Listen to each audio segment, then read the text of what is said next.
So now let us understand what exactly isotopes are.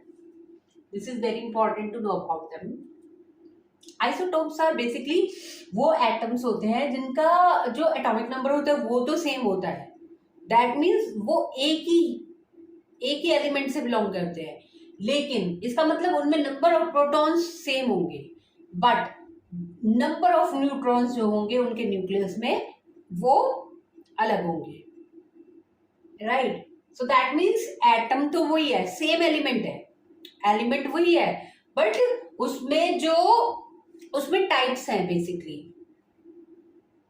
Right. क्योंकि अगर protons number of proton same है तो तब उसको हम एक ही एलिमेंट का एटम बोलेंगे, क्योंकि उसका एटॉमिक नंबर तो सेम है, बट उनके एटॉमिक मास जो होते हैं वो अलग हो जाते हैं.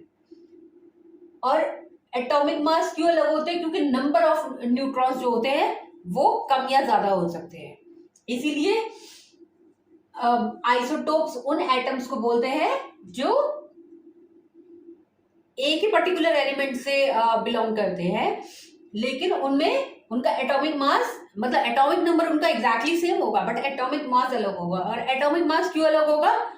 क्योंकि नंबर ऑफ प्रोटॉन्स तो सेम ही होंगे अगर एटॉमिक नंबर सेम है तो, लेकिन एटॉमिक मास इसलिए अलग हो जाते हैं क्योंकि न्यूट्रॉन्स जो हैं उनमें कम या ज्यादा होते हैं. इसका सबसे बेस्ट एग्जांपल, सबसे कॉमन एग्जांपल है कार्बन का. कार्बन के 3 आइसोटोप्स होते हैं. एक तो ये जो हम कॉमनली पढ़ते हैं, इसका जो एटॉमिक नंबर है दैट मीन्स इसमें नंबर ऑफ प्रोटॉन्स जो है वो 6 है, लेकिन इसका जो एटॉमिक मास है वो 12 है. इसका मतलब इसमें 6 प्रोटॉन्स हैं और 6 ही न्यूट्रॉन्स है इसके न्यूक्लियस में. बट यहाँ पे क्या होता है, इसमें नंबर ऑफ प्रोटॉन्स C13 जो होता है, इसमें नंबर ऑफ प्रोटॉन्स तो 6 ही होते हैं, तभी तो एटॉमिक नंबर सेम होगा, इसीलिए तो कार्बन का एटम है. लेकिन इसमें नंबर ऑफ न्यूट्रॉन्स 7 होते हैं, तो इसका टोटल एटॉमिक मास, क्योंकि एक ज्यादा है न्यूट्रॉन इसके पास, तो इसका एटॉमिक मास 13 हो गया. So this is the isotope of carbon. These are 3 isotopes of carbon. अब इसमें क्या होता है, नंबर ऑफ प्रोटॉन्स तो 6 ही है, दैट मीन्स एटॉमिक नंबर तो वही है कार्बन वाला, ये कार्बन का ही एटम है, बट इसमें जो एटॉमिक मास है इसका 14 हो गया. इसका मतलब इसमें 2 न्यूट्रॉन्स और ज्यादा है, इसमें 6 से इसमें 8 हो गए. सो this is the most common example. और यूजली ऐसा होता है जिसमें ज्यादा न्यूट्रॉन्स बढ़ते जाते हैं ना, वो फिर रेडियो एक्टिव हो जाता है. इसको रेडियो. एक और फेमस एग्जाम्पल है, ये है यूरेनियम का. यूरेनियम जिससे न्यूक्लियर फिशन रिएक्शन भी करवाते हैं, जिससे वो बनते हैं बॉम्ब्स, न्यूक्लियर बॉम्ब्स बनते हैं, इसी से बनते हैं. सो इसका जो इसमें नंबर ऑफ प्रोटॉन्स U35 और U38, यूरेनियम 235 और 238 दोनों में नंबर ऑफ प्रोटॉन्स तो सेम है, 92 ही है, बट इनका जो एटॉमिक मास है यूरेनियम 235, इसको इसलिए बोलते हैं क्योंकि इसका एटॉमिक मास 235 है और इसका 238 है.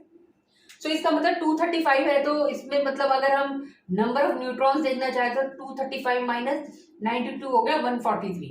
इसमें 143 होते हैं, जबकि इसमें 238 माइनस 92 ये कितना हो जाएगा 146.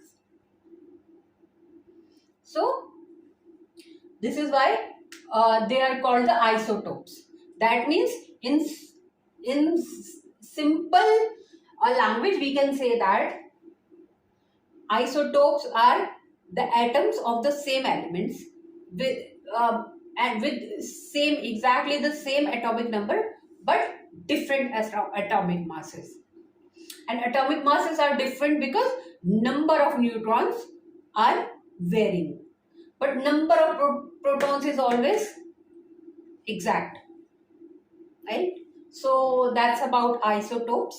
Now let us understand what isobars are.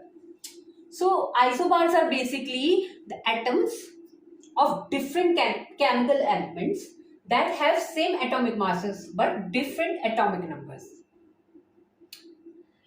It simply means that the total number of nucleons like protons and neutrons collectively, if we add them, then it will be exactly the same, but number of protons, that means atomic number, will never be the same.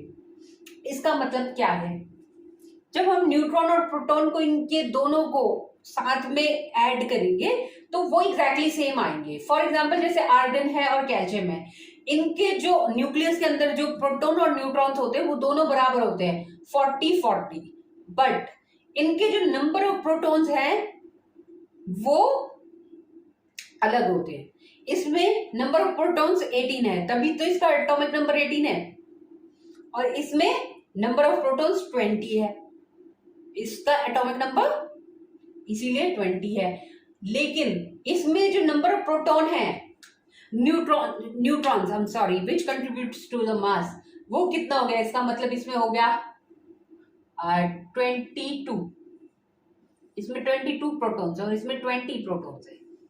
तो अगर जब दोनों को add करते हैं, proton और neutron, अगर collectively करें और वो एग्जैक्टली सेम आए दो एलिमेंट्स का, लेकिन वो एलिमेंट्स जो एटम्स जो होते हैं वो डिफरेंट एलिमेंट्स के ही होते हैं हमेशा, तो वो अगर दोनों का ऐड करें, न्यूट्रॉन्स और प्रोटॉन्स दोनों जो न्यूक्लियस के अंदर होते हैं, दैट उन्हें न्यूक्लियॉन्स भी बोलते हैं, तो ये अगर इक्वल आ जाए दोनों का ऐड करके, तो इसका मतलब वो दोनों आइसोबार्स हैं, right? So this is the most common example.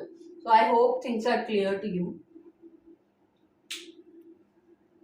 Bye bye, have a wonderful day.